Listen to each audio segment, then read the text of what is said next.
Hi guys, स्वागत है आपका आज के इस नए वीडियो में। मेरा नाम है अंकित और आप देख रहे हैं साइंसशाला। दोस्तों, आज के इस वीडियो में हम क्लास 11th का जो फर्स्ट चैप्टर है some basic concepts of chemistry, उसके 5th पार्ट को कवर करने जा रहे हैं। इस पार्ट में मैं atomic mass, average atomic mass, molecular mass और फार्मूला मास के बारे में थोड़ी बातें करेंगे, देखेंगे, सीखेंगे कि ये सारी चीज़ें क्या होती हैं। इन टर्म्स का यूज़ हम आने वाले मोल कॉन्सेप्ट के और मोलैरिटी, नॉर्मेलिटी के न्यूमेरिकल्स में भी करने वाले हैं। तो ये काफ़ी ज़्यादा इंपॉर्टेंट टॉपिक है जिससे कि आपको न्यूमेरिकल्स करने में काफ़ी ज़्यादा हेल्प मिलेगी। ठीक है, तो बिना देर किए हुए वीडियो को शुरू करते हैं। इससे पहले मैं बाकी सारे इस चैप्टर के पार्ट बना चुका हूँ, आप आई बटन पर क्लिक कर उन्हें देख सकते हैं। ठीक है, और इस वीडियो में एक टर्म आएगी आइसोटोप, जिसको मैं पिछले वीडियो के पार्ट में समझा चुका हूँ। आप उसको आई बटन पर क्लिक करके देख सकते हैं, आपको काफ़ी ज़्यादा हेल्प मिलेगी और आपको कोई समझने में दिक्कत नहीं आएगी। ठीक है गाइस, तो देखते हैं अपना सबसे पहला टॉपिक क्या है। हमारा पहला टॉपिक है एटॉमिक मास। दोस्तों, आपको पता है कि कोई भी एलिमेंट होता है, उसका कोई भी एक एटम होगा तो उसका साइज बहुत ज़्यादा छोटा होता है। तो इतने छोटे साइज को मेज़र करना, उसका मास पता करना काफ़ी ज़्यादा मुश्किल होता है। आज के समय में हमारे पास ऐसी टेक्नोलॉजी है जिसमें मास स्पेक्ट्रोस्कोपी का यूज़ करके हम बहुत आसानी से किसी भी एटम का मास मेज़र कर पाते हैं। लेकिन 19th सेंचुरी में ऐसा नहीं था। उस समय किसी एक एटम के मास को आइडियल मानकर और फिर उसके ही रिलेटिव में किसी और एटम का मास हम मेज़र कर पाते थे। तो यहाँ पे बताई गई हुई ये बात, इन 19th सेंचुरी साइंटिस्ट को determine mass of one atom relative to another by experimental means.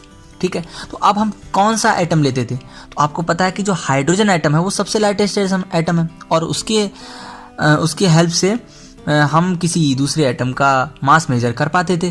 तो hydrogen being lightest atom was arbitrarily assigned a mass of 1 and other elements. ठीक है, तो जो हाइड्रोजन एटम था उसका मास जो था वो 1 मान लिया गया था। ठीक है, विदाउट एनी यूनिट। उस समय कोई यूनिट नहीं थी। ठीक है, तो इसके ही मास को आइडियल मान लिया जाता था और उसके ही रिलेटिव में या उसके ही कंपैरिजन में हम किसी दूसरे एटम का मास मेजर कर पाते थे। ठीक है, अब आज के अगर समय की बात करें कि आज के हम समय में किस तरीके की जो मेजरमेंट की प्रोसेस है उसका यूज़ करते हैं, किस सिस्टम का यूज़ करते हैं, तो उसमें जो है present system is based on carbon 12। ठीक है, आपको पता है कि एक एलिमेंट के एक से ज़्यादा फॉर्म्स हो सकती हैं, ज़्यादा रूप हो सकते हैं, जिन्हें हम आइसोटोप्स बोलते हैं। तो इसमें हम कार्बन 12, जो 12 कार्बन है, उस कार्बन के आइसोटोप का यूज़ करते हैं, उसको आइडियल मानते हैं, उसके वेट को आइडियल मानते हैं।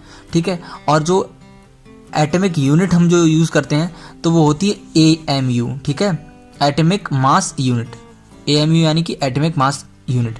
तो एक AMU, 1 AMU is equals to carbon का 12th पार्ट। ठीक है, कार्बन का 12th पार्ट होता है। तो 1 AMU बराबर होता है कि 1.66056 इंटू 10 टू द पावर 24 ग्राम। ठीक है, ये आती है 1 AMU की वैल्यू। ठीक है, जो कि कार्बन के 12वें हिस्से के बराबर है। ठीक है, तो अब ये कह रहे हैं कि मास of an atom of hydrogen. अब हम इस AMU की वैल्यू से क्या कर रहे हैं, मास ऑफ हाइड्रोजन एटम को मेजर करेंगे। ठीक है, तो mass of an atom of hydrogen equals to 1.6736 10 to the power 24 gram दी हुई है। ठीक है, तो अब हम देखेंगे कि एक AMU जो दिस इज दस इन AMU the mass of hydrogen atom. ठीक है, तो हाइड्रोजन एटम का एक AMU में वैल्यू क्या आती है? ठीक है, AMU में हाइड्रोजन एटम का मास क्या है? तो वो है, हमने क्या था, ये 1.6736 जो था वो किसका था? एक AMU हाइड्रोजन की वैल्यू थी। ठीक है, और 1.660 ये वाली वैल्यू किसकी थी? AMU की वैल्यू थी। ये इसके अपॉन में चली गई। ठीक है, इसके अपॉन में गई तो क्या आ गई है, हाइड्रोजन के एटम की वैल्यू आ गई मास की AMU में। ठीक है, 1.0078 AMU। इस तरीके से कुछ कैलकुलेशन की हुई है और बताया गया है कि AMU में वैल्यू कैसे निकालते हैं। ठीक है, अब today AMU has been replaced by U। ठीक है, यानी कि जो AMU वैल्यू है उसके लिए आज के समय में चेंज करके उसे यूनिफाइड मास में डिक्लेयर कर दिया गया है। ठीक है, ये बोलते हैं एटॉमिक मास। एटॉमिक मास कुछ नहीं है। आज के समय में जो हम AMU की वैल्यू पता करते हैं वो कार्बन 12 पर आधारित है। ठीक है, और उसे एटॉमिक मास यूनिट बोलते हैं, और लेकिन इसे पूरी तरीके से यूनिफाइड मास में चेंज कर दिया गया है। ठीक है, अब बात आती है एवरेज एटॉमिक मास की। एटॉमिक मास हम समझ गए, एवरेज एटॉमिक मास क्या है दोस्तों? इससे पहले वाले पार्ट में मैंने आपको अच्छे से बता ही रखा है कि आइसोटोप्स क्या होते हैं। तो जब भी कभी हमें किसी एक एलिमेंट के एटम का मास मेज़र करना होता है तो हम उसे एवरेज एटॉमिक मास में मेज़र करते हैं, क्योंकि एक एलिमेंट एक से ज़्यादा फॉर्म्स में प्रेजेंट हो सकता है अर्थ में। ठीक है, कहीं भी जब भी हम उसे निकालते हैं तो एक से ज़्यादा फॉर्म में एग्जिस्ट कर सकता है। तो सपोज दैट हमने यहाँ पे एग्जांपल लिया है, कार्बन के 3 आपके सामने आइसोटोप दिए हुए हैं, 12 कार्बन, 13 कार्बन और 14 कार्बन। ठीक है, तो ये क्या दिए हुए हैं, इसके अपने अपने एटॉमिक मास दिए हुए हैं। अब ये दे रखी है रिलेटिव अबंडेंस, ये दी हुई है परसेंटेज में कि कितनी प्रतिशतता में, कितनी परसेंटेज में ये आइसोटोप प्रेजेंट है।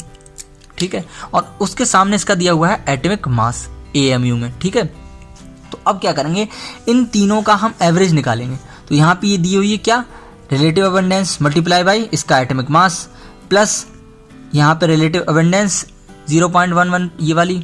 ठीक है, और मल्टीप्लाई बाई 13। ठीक है, ये प्लस ये वाली थर्ड वाली कार्बन 14 की अबंडेंस और मल्टीप्लाइड बाई इसके एटॉमिक मास यूनिट। ठीक है, तो इनको समअप करके इनको कैलकुलेट करके ये वैल्यू क्या आई है 12। तो हम जो पीरियोडिक टेबल हमने देख रखी है, इसमें जितने सारे एलिमेंट दिए हुए हैं, जितने भी एलिमेंट दिए होते हैं, उनका जो एटॉमिक मास यूनिट होती है हम इसी तरीके से निकालते हैं।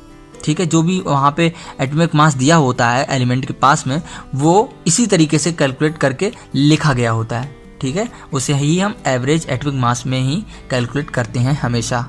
ठीक है, ठीक है। अब दोस्तों बात आती है मॉलिक्यूलर मास की, कि मॉलिक्यूलर मास क्या होता है। देखिए दोस्तों, मॉलिक्यूलर मास यानी किसी कंपाउंड का मास हो सकता है। एक मॉलिक्यूल में एक से ज़्यादा एलिमेंट प्रेजेंट हो सकते हैं। ठीक है, तो जब एक मॉलिक्यूल में एक से ज़्यादा एलिमेंट अगर प्रेजेंट होंगे तो हम सारे एलिमेंट्स के एटम का अलग अलग एटॉमिक मास लिखेंगे। ठीक है, और फिर उसे उसके एटम से मल्टीप्लाई करके कैलकुलेशन के बाद हमारा मॉलिक्यूलर मास आ जाता है। तो देखिए किस तरीके से निकालते हैं, सीखना ज़्यादा जरूरी है। Molecular mass is the sum of atomic masses of the element. जितने भी एलिमेंट प्रेजेंट होंगे उनका atomic mass present in a molecule, एक मॉलिक्यूल। ठीक है, देखिए यहाँ पे एग्जाम्पल दिया हुआ है मीथेन का। तो यहाँ पे हम मॉलिक्यूलर मास निकालेंगे किसका, मीथेन का। तो आपको पता है कार्बन का कितना हमने निकाला था, 12.011 U। ठीक है, यूनिफाइड मास बोला है, यू मतलब यूनिफाइड मास। ठीक है, तो देखिए यहाँ पे हमने कार्बन, एक कार्बन है। ठीक है, तो हमने केवल यही लिख लिया, 12 लिख लिया, प्लस हाइड्रोजन एटम कितने हैं, 4 एटम है, तो हमने 4 लिख लिया। ठीक है, मल्टीप्लाई कर दिया 4 से। और इसका H की वैल्यू कितनी होती है, एटॉमिक मास H का, वो आपको हमने निकाला ही था 1.0080 AMU। ठीक है, हाइड्रोजन का निकाला था AMU में, वही वैल्यू है, तो यहाँ पे हमने वो वैल्यू लगा दी। ठीक है, तो इसकी वैल्यू क्या आएगी, 16.043। तो हम कभी कैलकुलेशन आगे करेंगे या करते हैं तो वहाँ पे हम 16 लगा देते हैं, वैल्यू किसकी, मीथेन की। ठीक है, आगे का हम छोड़ देते हैं।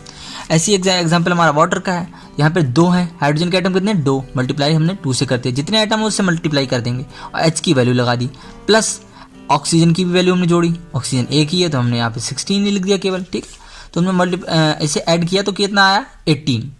तो हाइड्रोजन जो हमारा जो वाटर होता है उसका जो मॉलिक्यूलर मास होता है वो 18 होता है। ठीक है, तो आपके लिए एक होमवर्क में मैं क्वेश्चन दे रहा हूँ, आपके लिए कैलकुलेट करना है मॉलिक्यूलर मास ऑफ ग्लूकोज।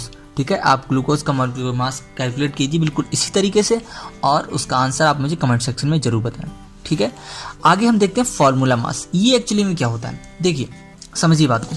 अभी हमने मॉलिक्यूलर मास पढ़ा था, मॉलिक्यूलर मास में एक से ज़्यादा तरीके के एटम प्रेजेंट थे। ठीक है, और उनकी वैल्यू क्या थी, फिक्स थी। जैसे कार्बन इसमें 1 है, हाइड्रोजन इसमें 4 है। ठीक है, तो इसमें एक मॉलिक्यूल में वैल्यू फिक्स है कि कितने कितने एटम प्रेजेंट हैं।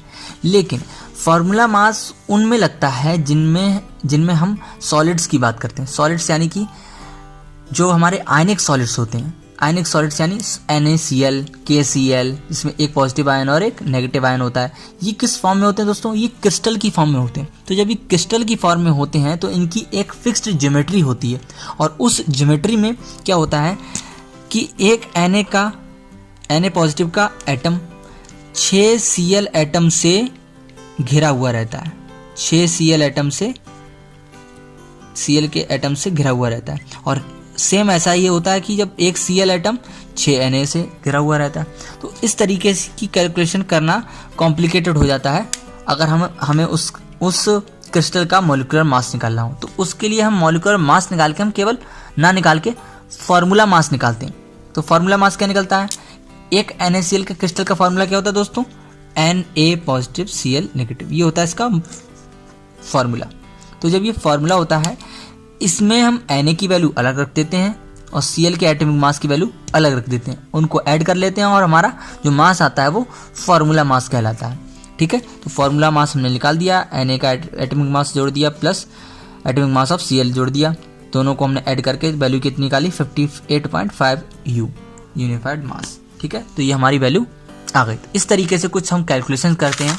एटॉमिक मास क्या होता है, एवरेज एटॉमिक मास हम क्यों निकालते हैं, क्या होता है, मॉलिक्यूलर मास क्या होता है और फार्मूला मास क्या होता है। फार्मूला मास कब निकालते हैं? जब हमें क्रिस्टल फॉर्म वाले आयनिक सॉलिड्स की हमें वैल्यू निकालनी होती है, और मॉलिक्यूलर मास हमें कोई भी कंपाउंड की वैल्यू निकालनी होगी। तो इस तरीके से हम चीज़ों को समझते हैं, देखते हैं। आई होप आपको वीडियो पसंद आई होगी। अगर वीडियो समझ में आई तो आप वीडियो को लाइक करें, फ्रेंड्स के साथ शेयर जरूर करें, और ऐसी ही रेगुलर वीडियोस के लिए हमारे चैनल साइंस वाला को जरूर सब्सक्राइब करें। आपका कोई डाउट हो, आपका कोई टॉपिक हो, आप नीचे कमेंट सेक्शन में जरूर बताएं, मैं उस पर वीडियो जरूर बनाऊंगा। मैं मिलूंगा हमारी अगली वीडियो में, तब तक के लिए गुड बाय।